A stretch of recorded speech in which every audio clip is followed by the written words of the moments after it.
বলে না, মা যদি না টানে তাহলে তুমি কোনোভাবেই গিয়ে পৌঁছতে পারবে না। সত্যিই তাই। এর প্রমাণও আমি পেয়েছি এর আগে অনেকবার।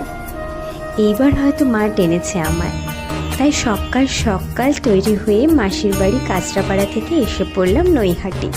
3-4 ঘন্টা লাইন দেওয়ার পরে অবশেষে মায়ের দর্শন। এতদিন শুধু সোশ্যাল মিডিয়াতেই মায়ের রূপটি দেখার সুযোগ হতো, কিন্তু এইবার মাকে সামনে থেকে দেখার সৌভাগ্য হলো।